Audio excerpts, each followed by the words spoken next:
My name is Diane Corcoran, Dr. Diane Corcoran, and I am the current president of IANDS, the International Association for Near-Death Studies. And I have been involved in IANDS for almost 50 years. It started many, many years ago as a young second lieutenant in Vietnam. I am taking care of people day and night. We have lots of casualties. And one night, in the middle of the night, a young man asked me to come to his bed. He wanted to tell me something. And he was very emotional and he was kind of teary. And he said, "You need to believe me. You need to believe what I'm going to tell you." And I certainly could see the emotion. And he was an amputee. And he proceeds to tell me about this experience. When he was wounded, he was shot. He felt like he died. He felt like his spirit came up out of his physical body and he went someplace else. And he's explaining all the details of this experience. This is 1969. So Raymond Moody has not written his book yet. And of course, I'm totally intrigued, but I have no idea what happened to him. But I knew enough to support him, say I believed him, and just comforted him at the time. And that led me to believe that it was really, really important for nurses, doctors, clergy, and those people in counseling positions to be able to be knowledgeable enough and know enough about NDEs to provide support for these kinds of patients. So here I am 50 years later, still trying to get support, knowledge, recognition for veterans who have had near-death experiences. And I've always thought that it was a large proportion of veterans. And as I grew up in the Army, I'm a retired colonel now, but as I grew up in the Army, I spoke everywhere I could to anybody who would listen about why is it important for them to understand what a near-death experience is. And so it had nurses meeting at every meeting I could get to, and on the circuit of professional organizations, I have spoken nationally and internationally about near-death experiences. These young men and women are traumatized physically. They are traumatized emotionally. And then they go on to have this incredible, exceptional experience that they don't know what it is. And they don't know what to say about it. And many of them, even today, are really afraid to even talk about it. And now the information about NDEs has been out there for many years. Most of these veterans, all these young men and women, are petrified of talking about their NDE.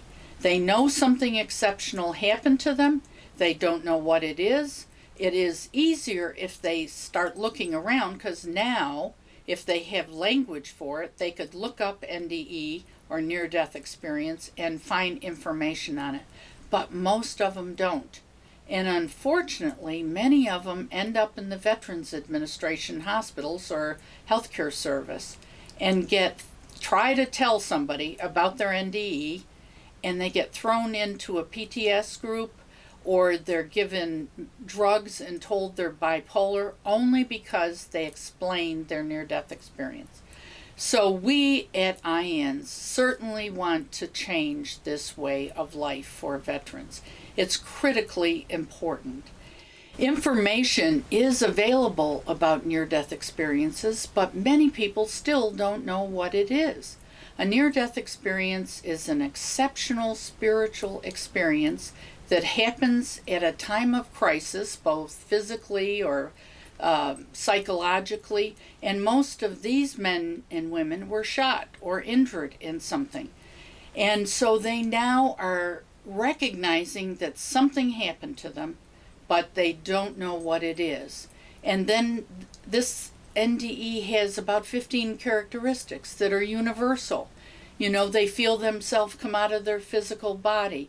They feel like they're going someplace else, to some other world. They might see departed loved ones. They might see a religious figure. And so this is a huge issue. And so on top of PTSD, which is post-traumatic syndrome, that's a psychological issue that happens after war because of the many, many atrocities and things that they have seen, and they psychologically have a hard time coming to grips with this. But that requires therapy and help. Near-death experiences need support and validation. They need somebody to say, I understand it, it's a normal phenomena. Here, let me give you some literature, let's get you hooked up with a group that can talk about it. And we are an organization that has groups all over the country. But we have had a very difficult time pulling out the veterans. We are offering them scholarships in our conference. We are one by one trying to find veterans. We have some Vietnam veterans, but not a lot of Iraqi, Afghanistan veterans. And they should not have to suffer because they had this extraordinary experience. And with a little help and a little support and validation, I believe that they could go on to help themselves, their family, and other people because of the gifts and insight they get from having the near-death experience. And right now, that's not how they're working with it. They're hiding, they're not talking about it, they're afraid because they could lose their benefits, their security clearance. Their doctor might think they're just crazy. And all of these things we know for sure now after many years that that's not true. There's another group of veterans who have TBI, a traumatic brain injury. And many of these veterans might have had a near-death experience, but they don't remember anything about it. And to have an experience and then come back and have a whole array of after effects, which they have no idea why it's happening, is equally as difficult. For example, they might, I know of one sergeant who actually almost died on the operating table. He had a near-death experience. He did not really remember much of it, but after his recovery, he would start crying when he went outside and saw things that were related to nature. He was not the hard shoe guy anymore who wanted to discipline everybody strictly. Another kind of NDE is a NDE in which they don't remember the actual event. But over time, they come to recognize that they have all these after effects. They don't know what they are, but they know they are changed forever, and they know they feel different about things. They're less materialistic. They're more in tune with nature. They feel some kind of intuitiveness about a lot of different things. They're less religious, but more spiritual. They had met departed loved ones sometimes, and that's certainly something that can happen. But they're exceptional events that happen that they're trying to come to grips with and don't have anybody to talk to. And that is where we try to come in, because this is a life-changing experience. I personally, on many occasions, have sat in a room. One example is in my Vietnam reunion, and I'm sitting there with nurses, doctors, and some patients. And this patient sits down. He was at the same hospital I served in, but before. And he starts telling me about when he got injured and he was shot in the head. And they brought him in, and he starts talking about, oh, it was the strangest thing. A friend of mine sat on the bed and told me it wasn't fair. And then I realized that he had died 10 years earlier. And then a corpsman came to take me to the OR. And he had on this white uniform and green rank. And I said, Michael, we didn't wear white in Vietnam. He was not real, but he was real in your mind. And of course, things like that are very hard, because he tried, when he got to Walter Reed after many surgeries, he tried to tell the doctors. And they said, no, I don't want to know about that. Don't talk about that. And so, and I've heard that story from many service members. One drove 400 miles to talk to me because he died in the OR. He had a near-death experience, and he was really an old shoe Army guy. And now he's wanting to pat these young soldiers on the back and say, we'll work out this problem, instead of giving them discipline. He's looking in the trees at the birds, and tears are coming to his eyes. And it's all about the nature, because that's one of the things they learn. We're one with nature. And then he's crying. He said, I can't be in the Army and be crying at the birds. And so it is difficult, because many things change. Family dynamics change. A wife sends away a husband, wants him to come back as the same person. But he now is not interested in money. He's interested in doing good for others. He gives away his paycheck to a homeless person. He's got a whole different feeling and idea about how the universe works. And it's great for him, but not always great for the spouse. So there are a lot of things we could help them learn that seemingly one thinks are very positive after effects. There are several after effects of an NDE, but they can also be very difficult for the person to integrate into their life, and we want to help do that. There are thousands and hundreds of thousands of combat veterans from all wars, and we are hearing from them, but not at the rate we would like to hear from them and be able to give them information. I just recently read a study that measured veterans and how much this occurs. The prevalence of NDEs with combat veterans was almost 50%. And I've been saying that for years, because that is a huge number of people who are out there in isolation and suffering without information. They already suffer enough because of their other physical and psychological events. Now they've got this exceptional experience. They have no one to talk to, no one that understands it, and their behavior and after effects are changing who they are. And they are desperate to find somebody to let them talk to who can just tell them they're okay. You're okay. Here's some information we have. And that's something that IANDS, the International Association for Near-Death Studies, can do. We have all kinds of literature.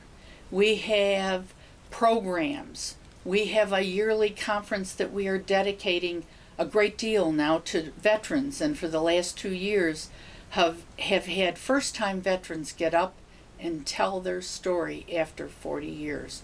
And there wasn't a dry eye in the room. And they were so elated. One of the veterans who did it a couple years ago was the guy I met at my Vietnam reunion. And he came up to me during the conference and said, "This has changed my life. I had the opportunity to tell my story." And he had like 50 books in his hand. And he, for the first time, he said, and I told him this would happen, you belong now to a family, the IANDS family. And we get it. We understand NDEs. We know about the after effects. We know how to help you. We know how to spread the word. We have groups all over the country. We have 80 groups all over the country that you can go and tie in with and go and get support. We will give you support from the office. I talk to veterans all the time on a one-on-one basis because they don't know what to do. And now you can look on YouTube and you can look on our website and get lots of information that will help you start to integrate and resonate with your experience. And so we really want to offer that and hope you'll come to the conference every year, because that has been life-changing for people. So once again, we have hundreds of thousands of veterans out there who are suffering, who don't need to suffer, who we are here for. I'm a retired colonel. I will sit and talk to anybody. I will give a talk anywhere we need to. And that is part of our future plan, that we're going to pick some institutions in the VA and on active duty and go out and do slide presentations, do a consultant visit, and give them our videotape. We are doing a documentary right now on veterans and NDEs. And so by this summer, this should be done. And it will make a huge difference for people to know that they're okay and that we're here, and we just want to provide them information and make life better for them. If you've had a near-death experience or know someone who's had a near-death experience or want to talk to your family about your near-death experience, call us at 919-383-7940 or look up on the web our webpage, IANDS.org. It has hundreds of experiences, so you can kind of validate for yourself. But if you want to talk to somebody, you can call the organization, and I will call you back, and we can have a conversation. I have done this many, many times over the past years. So it's now everywhere. The near-death experience is on television, but we're still not out there getting veterans. And I want to please invite you to our conference, the 3rd through the 6th of August, and to come be part of the IANDS family. I'm the Colonel. I'm here to help you. And please, come visit us.